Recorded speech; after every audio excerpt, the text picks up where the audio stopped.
Until we fix white supremacy, everything we do as a nation will fail. White people are the problem. They are the problem. White people ain't White people killed Charlie Kirk. White people enslaved nations of people. White people ruined this country. White people, not black people. Black people built this country from the ground up. White people came and ruined it. The Italian mob, the Russian mob, the Irish mob. Dividing. America was divided before I came and talked to you. Just get over it. Like, slavery was a long time ago. Why can't they just move on? Well, this is sort of precious coming from people who set off fireworks. The only reason that white people in the United States or anywhere we are, in Europe, in Africa, in Australia, in Israel, wherever we are the colonizers. Why don't you tell the United States to get over 9/11? Why don't you tell this country to get over all of the veterans who died in the Second World War instead of honoring them once a year? Why don't you tell your families to stop thinking about all of your ancestors who died? Why don't you turn down and burn down all of those headstones that you put up for all of your friends and relatives over the years? A message to the crybaby white Americans and the fake patriots. White America has already lost. White people are the minority in the United States.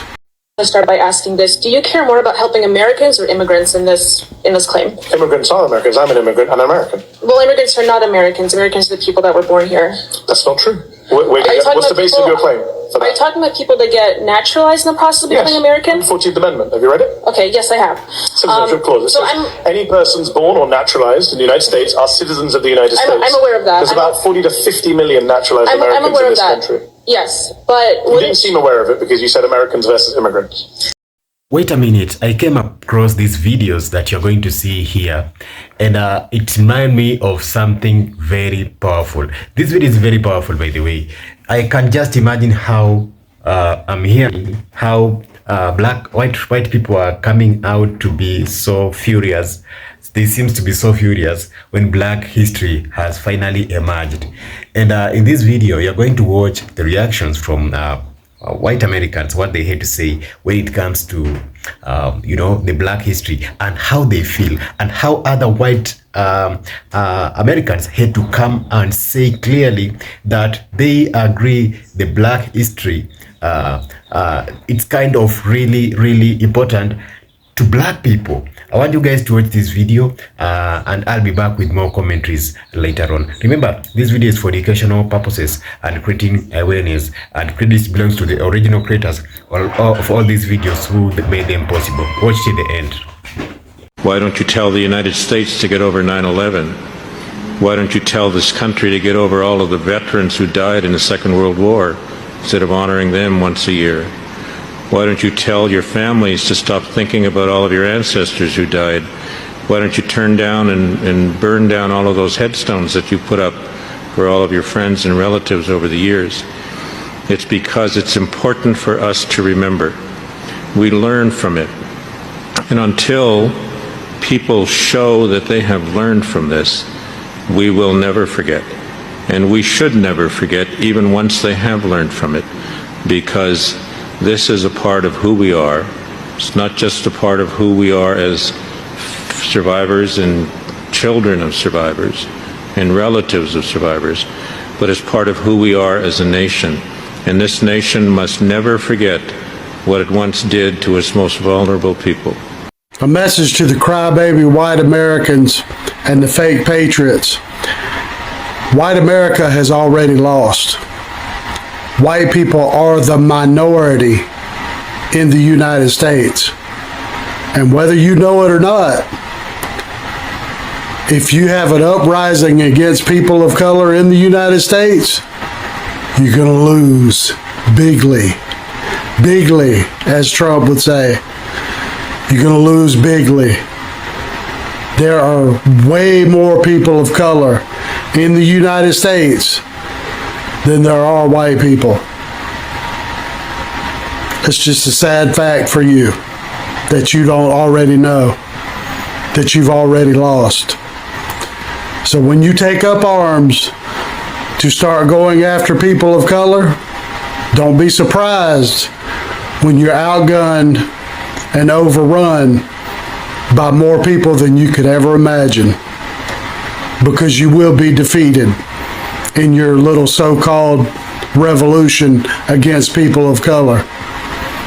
But God loves you. I'm going to start by asking this. Do you care more about helping Americans or immigrants in this claim? Immigrants are Americans. I'm an immigrant. I'm American. Well, immigrants are not Americans. Americans are the people that were born here. That's not true. What's the basis of your claim for that? Are you talking about people that get naturalized in the process of becoming American? 14th Amendment. Have you read it? Okay, yes, I have. Citizenship clause. It says any persons born or naturalized in the United States are citizens of the United States. I'm aware of that. There's about 40 to 50 million naturalized Americans in this country. Yes, but you didn't seem aware of it because you said Americans versus immigrants. So, but are you understanding that the process of getting all these immigrants that come in here we've been also the millions of immigrants, it's up to the millions, it's the last 20 years now, and it has dramatically affected Americans here in the country, which positively, I would argue. People like me and everyone around here, we cannot find homes or even get jobs within our own fields that we go to college for, that we get into debt for. And because more blue-collar work, especially in construction, agriculture, and so forth, and the hospitality industry, we cannot get jobs in those fields. So it requires us... Are you looking for a job in construction? I am not, no. I went to college. Okay. Many people here are in college or went to college, or we can't even find jobs in our fields, also because of the H-1B visa program as well. But in regards to just your claim about immigrants specifically, we cannot even get jobs to pay for housing. Unemployment is at a record low right now, even under Donald Trump. And I'm not a Donald Trump fan, but I would say unemployment under both Biden and Trump has been at record low levels. Okay, is this in regards for American citizens? Yes. Okay. Okay. Well, I'm unaware of that statistic, but from what I see, from what I can I'm an immigrant and an American, and I employ many American citizens, both naturalized and the ones born here. I employ my parents. No, my parents came Americans as defined by you. My parents came as immigrants and became naturalized, so I'm not necessarily opposed to immigrants. So you're the child of immigrants. Correct. I'm a child of immigrants. I was born. But you don't accept that immigrants are Americans. Not at this moment. So your parents are not Americans. Not at this moment. So hold on, your parents are not Americans. They're citizens. They became naturalized. You just said you can't be citizens by being naturalized. No, I was born here, and I'm not opposed to naturalization. I never said that I'm against naturalization. Are you against naturalization? No, I never said I was against naturalization. You began. Everyone was here. They can play it back on YouTube. You said Americans or immigrants. Are your parents Americans or immigrants? No, my parents are United States citizens. But they're immigrants, you said. No, they came here as immigrants. However, but so they I are want to make the claim that we can't I came here as an immigrant. I'm an immigrant. At this point, when they came, the United States economy, with the way this is going for you. The United States economy was not at. It's better now. The American economy is better than it's been for many years. And I can say that as someone who doesn't like Donald Trump. We're giving millions and billions of dollars to people of minorities as well as the reason the economy is doing badly now is Donald Trump's tariff policy. We can't even get businesses. In fact, they can't even start businesses. I'm an immigrant. I started a business. No, I understand because the SBA is giving people billions of loans. They're giving them billions. I didn't take any loans. I'm not saying you did, but I'm saying that statistically speaking, they're giving billions of loans. So should we do statistics? According to statistics, immigrants are 80% more likely to be entrepreneurs than native-born Americans. Sure, they're more likely to start businesses and hire Americans. No, I'm aware of that. Immigrants are more likely to pay in taxes than take out in benefits. They're more likely to add to innovation and jobs and wages. This is what the statistics show. The Congressional Budget Office. Let me just finish my point and then you come back in. The Congressional Budget Office, which is bipartisan, Republicans and Democrats both use it. They have said that the immigration surge that you mentioned will lead to an extra $9 trillion of GDP over the next 10 years. That amounts to $65,000 per American household. That's $65,000 for each and every one of you holding up a red flag. Okay, I understand. All right, but pause. You've been voted out. The only reason that white people in the United States or anywhere we are, in Europe, in Africa, in Australia, in Israel, wherever we are the colonizers. We are the colonizers, and we live at the expense of the assault, Europe's assault on Africa, the kidnapping of African human beings, the trafficking, all of these things that we hear today. This is where it came from. Hundreds of years of assaulting and stealing everything that African people and Africa as a continent had and putting it into the hands of white people. And so this is why, as the chairman has said, the true class struggle, the true working class in the world is the African and colonized working class, not white people, because all white people, and you know this is true. You and I know this is true by just living our lives and seeing it. All white people sit on the pedestal, on the backs of African and indigenous people. And, you know, the statistics are that even poor white people have an easier ability in a crisis to raise $3,000 in an emergency than middle-class African people do. Because we live in social wealth. When they attack black people after they've been murdered, when they did absolutely nothing wrong, you're pushing us to the limit. And what do I mean by that? You're asking us to talk about history, the history of the South. This is in Georgia. What happened in Georgia? There were savages in Georgia. It was the ancestors of the white right-wingers. They were absolute savages. They murdered people. They raped people. They raped people. They enslaved people. They took babies from their mothers and sold them as property. You want to talk about savages? Your ancestors were the biggest savages the world has ever seen. And so don't you dare call a black man a savage after you murder him. Don't you dare do that. I'm so sick of African Americans being called violent when the world's worst violence was done to them, not by them, to them, not by them. For God's sake, you want to do racist stereotypes? If it fit anywhere, and it doesn't. But if it fit anywhere, it would certainly fit white right-wingers of the South, who has hundreds of years of history of being savages. Savages! They snatched babies, and they sold them as property, and they were mothers. Savages! That's what they were. You want to talk about stereotypes? Screw all of you who still defend that Confederacy, that monstrosity. Anyone who defends that is a barbaric savage. Just get over it. Like, slavery was a long time ago. Why can't they just move on? Well, this is sort of precious coming from people who set off fireworks every July 4th. Because that's some old too, right? Independence Day, that didn't happen last week. We didn't break away from the British last Thursday. That's some old... But we're still celebrating that. So when it's stuff that makes us feel good, we love it. It's stuff that makes us feel better than others, superior, like we're the greatest people and the greatest country ever struck off in the forehead of God Almighty. Oh, we'll remember that forever. Racism in the 1700s, white supremacy embedded in the structure of the country at the founding of the country is most definitely implicated in his election, because without the obeisance to the Electoral College, without that compromise, we know he would not be president right now. So that is why we have to think about the past, and that is why the past affects the present. I just feel like here in America, we've allowed black culture to have far too much free reign over popular society. And, you know, maybe it's because I grew up around black people that in relative comparison to most other white people, I'm just really unimpressed with what they bring to the table, and also I'm not afraid to say it. You take, for instance, right, the popularization of rap music, which really started to take hold in the early 2000s, I would say, which is the time when millennials were coming of age. And that sort of leads me to the question of why haven't we had any really great inventors come out of the millennial or Gen Z age? Well, like many predicaments, the causation tends to be at the foundation of the problem. Because when you allow shallow and vapid cultures to have vast amounts of influence over the things that you ingest, you will be able to observe the effects that it has on subtle aspects of your life and character. Things like your thought patterns, your value systems, your perspectives are all informed by the things that you feed your brain. White people have been by far one of the most innovative groups throughout the course of humanity. White men, for example, it is ingrained in our DNA to be problem solvers. We fix things. You know, it's just sort of instinctual for us. I hear a cabinet that's making a noise, I have to fix it immediately. If there's a tree branch that's hanging, that might fall and hit an old lady. We need to take care of that. That's just the way we are. And these aren't the kind of value systems that are presented in aspects of black culture, particularly in things like hip-hop music. And what it comes down to is the distinction between materialism and value. White men used to instinctively put a high precedent on the value that they bring to the table, but over the course of a couple generations or so, we've watched ourselves descend into this mental state where there's a hyperfixation on vapid and insipid material gain for the sake of vapid and insipid material gain. Steve Jobs, probably the last really great world-changing innovator to have lived in recent human history, he changed the world and he listened to the Beatles. So it seems that black people are the majority in America, isn't it? And the funny thing about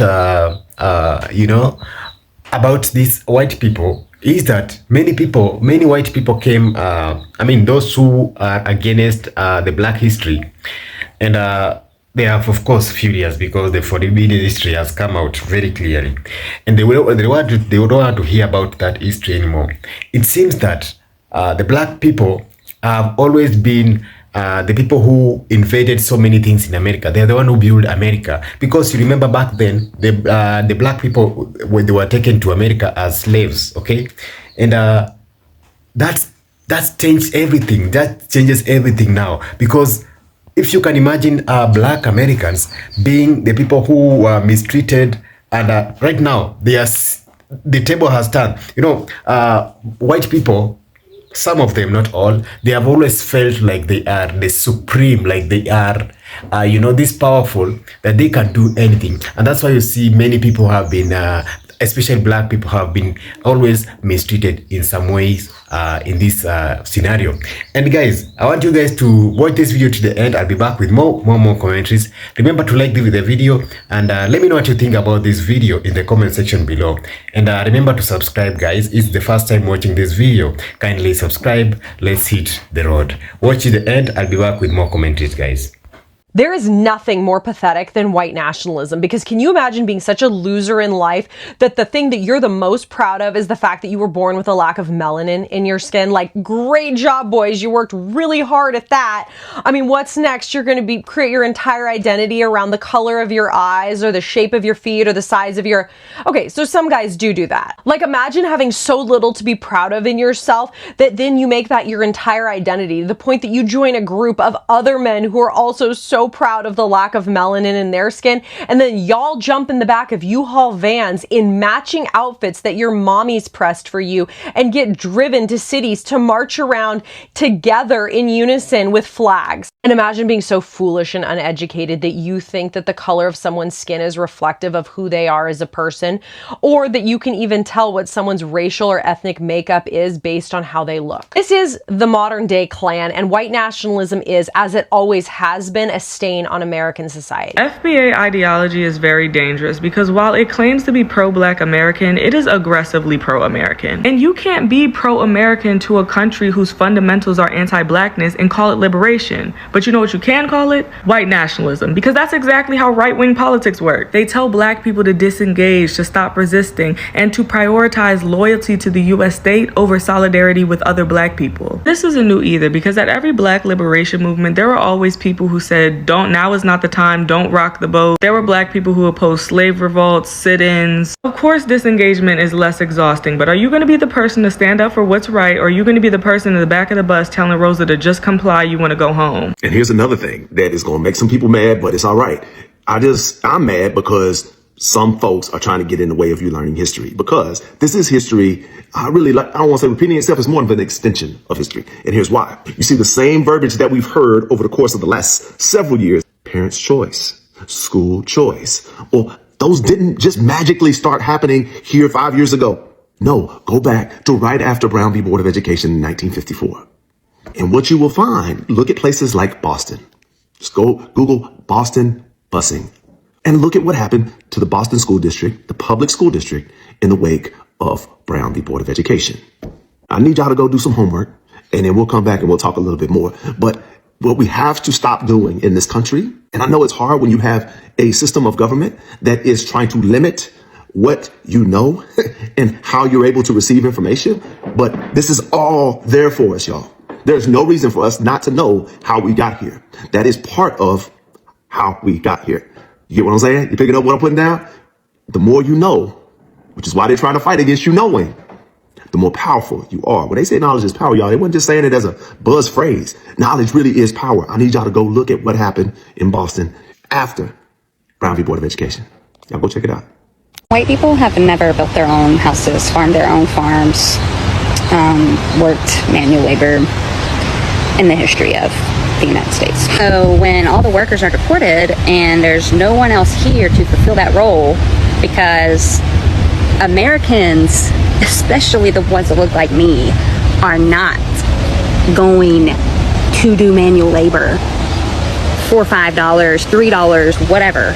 My husband grew up in a house that his white Scottish grandfather built with his own 2 hands. My grandmother picked tobacco on the farm that her dad owned, and then her sons picked tobacco on the same farm after that. This nation was literally settled by European trailblazers who farmed their own land and built their own homes. Just because your pasty rear end grew up with Charmin soft hands holding a silver spoon does not mean every other Caucasian did, so stop speaking like you have any clue about anybody else's story. But I'll tell you what, if you want to turn this into some little slave narrative, then congratulations, you've succeeded, because admitting that you want brown people to pick your crops and build your back deck for like $4 an hour puts you in some pretty historically bad company. As an American, there are some things that you can truly never fully understand until you leave the United States. I moved out of the United States 2.5 years ago, and since then, there have been moments where certain things happen that completely and utterly break everything that I've ever known. And generations of white Americans were raised with a story that made us feel like heroes. We learned about abolitionists, not about the banks that provided insurance on enslaved people. We learned about the civil rights movement, but not about the white mobs who terrorized black families for trying to move into a better neighborhood. Systemic racism didn't just hurt black people, although they were the ones that took most of it, but it also misinformed white people, and that pisses me off. It trained us to see unfairness and injustice as progress. That's why when black folks talk about redlining, medical racism, or why certain laws hit their communities so much harder, many white people are just confused, or worse, and probably more commonly, they're defensive. It's not just ignorance, it's conditioning. The system made sure we didn't see the whole picture, because once we did, we might start asking too many questions. White people need to hear the truth from people who live it. But that takes a toll on black people. They've had to survive what we've only begun to learn about. And it's not fair to put that burden on them. That's why I study, listen, and talk to other white folks. It's not about guilt, and it's not about blame. It's about repair. Black people already know this history. White people need to know it too, because it's our history. It's our history too. Silence keeps the system working in the way that is unjust. Don't be afraid. You should be mad about what was kept from you on purpose. Now you have the opportunity to learn about it and start organizing your life differently. I am not an expert, but I love learning. Hey, white leftists, do you even realize that you've been manipulated? No? It's all right. I'll let Zoran Mamdani explain exactly how they do it. I think that with the interesting thing about our communities here is I think that minority communities, because we have never had representation, we are tied much more to identity. White communities, they've had representation forever. And so for them, their tie is a little less identity and a little more ideology. And so what I mean by that is we have a lot of voters here who think of themselves first as progressive voters. And so we reach out to them speaking about our platform, our progressive platform. And you're very right that you need someone in the middle to be a validator, someone to tell them to trust us, believe in us. We've had that with Tiffany Caban and Cynthia Nixon. Now go back and listen to that again. What he's talking about is getting white progressives to trust people within their movement as validators. These progressive voices are telling white leftists, trust this guy, trust his plan, trust his policies. And then they build that trust into a form of political power. It's certainly not about winning an argument, because the entire basis of their argument is a failure to begin with. It's about building a coalition through trusted progressive voices and using that coalition to take power.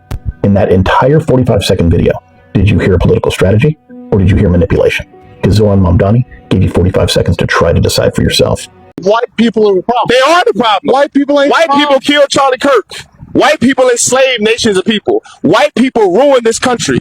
White people, not black people. Black people built this country from the ground up. White people came and ruined it. The Italian mob, the Russian mob, the Irish mob. America was divided before I came and talked to you. Let me ask you. You were sitting here with people who disagree with Trump, and you agree with Trump. Yeah.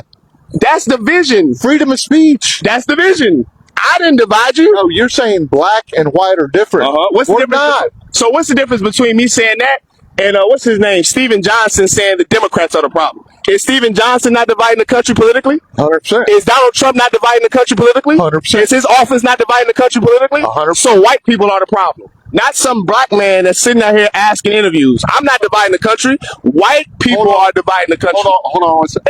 And to that point, when was America ever united? Hold on. When was America? We haven't been. That's the fucking problem. Whoever. Hold on. Who caused that? Hold on. Who caused that? Fucking white people. Bravo. So as we are going to wrap this video, I just want to ask you guys a question. What do you think this thing when it comes to white supremacy, and let me know what you think about this particular video, because it's kind of really touching to see that, or to show, to prove that, you know, Black history matters a lot. And sometimes I feel so happy when I bring these videos to you, because there is some people who really ignore Black history, who never want the history to be told.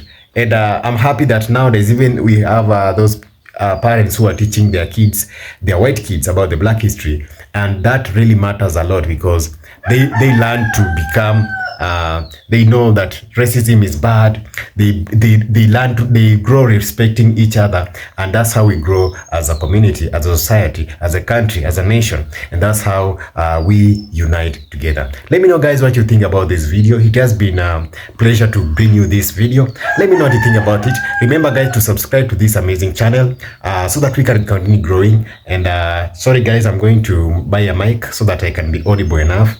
I don't have a mic, and or if you can support me with one mic, it's okay. I'll be appreciating. I need a microphone which I can be able to use it visibly, and ignore the background because I'm having some chicken around here. So sorry, guys, but the message is the one which is so important. Thank you so much, guys, for watching up to this point. I'll be ending by saying thank you. Stay tuned. We have another video which is coming soon, very, very soon, and that's how we wrap it. Like it. Also, you can share so that other people can know what's happening around the world. And this is just to inform you and to create an educational video for you guys to know what's happening in this nation, in America, in the world today. Thank you so much for watching. Stay tuned. Peace, one love. I'll see you in the next one.